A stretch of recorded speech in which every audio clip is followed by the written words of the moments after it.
Alec Rowley to be followed by Sandra White. Presiding Officer, I was contacted this morning by a family of an elderly couple from Clackmannanshire, and the couple had, on the advice of their GP, got a test delivered to their house, and they were to phone and made arrangements on Monday, and they were to do the test in the morning, and then it would be picked up between 8 and 4. It was never picked up, and by the time the family managed to get through, they've now been told the elderly couple need to take another test. And you've said yourself, First Minister, that these tests can be quite intrusive. So the question is, have we got the capacity? Are you confident that we've got the capacity? Because people are being let down. I've seen case after case after case. As we move into the winter and as testing needs to be bumped up, almost to the point of getting to mass testing, do we have the capacity to do that, and will you ensure that? And can you also, when I'm on the subject, say where we're at with the antibody tests and whether that's something that will also be introduced? First Minister. I'll come back to antibody testing in a moment. These points, I wish I had the Chief Medical Officer standing next to me who can probably give a more specialist answer on that than I do. But on the issues about testing, the issue about your constituents who didn't get a test picked up, if you can send me the details of that, we will have that looked into.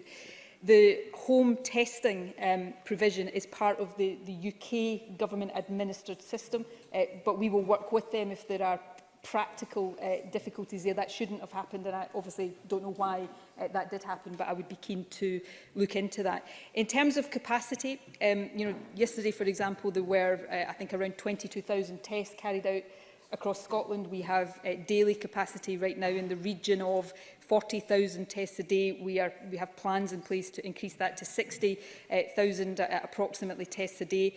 So we have, and are confident in the plans we have to have that capacity right now, and to build that capacity as we go into winter.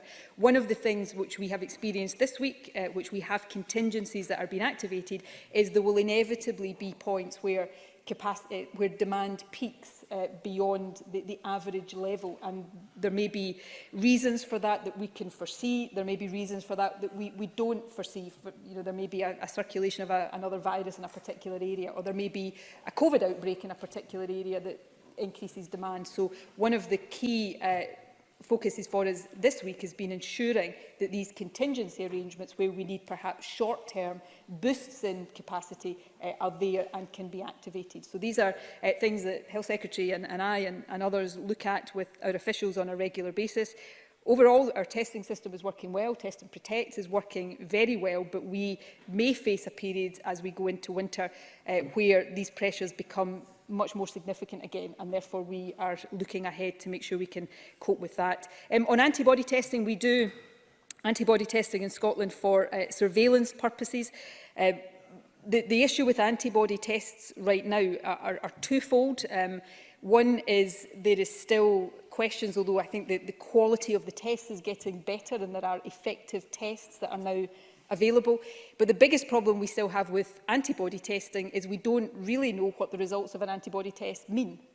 So if somebody has an antibody test and it tells them they have antibodies, we don't know whether that gives them immunity from COVID for a day, a week, a month, a year, forever. So there is still a real problem with asking anybody to make any decisions about how they live their lives on the basis of antibody testing. Now, hopefully that science will develop over the weeks and months to come, but we don't yet know that. And of course, one of the developments we saw earlier this week from Hong Kong was researchers thinking that they may have discovered the first case of reinfection from COVID, which would suggest, and I don't think anybody can be definitive about this at this stage, but it would suggest that the period of immunity may not be that long. So that's the biggest doubt that there still is around antibody testing, which is why I think we have to be cautious about the reliance we place on it.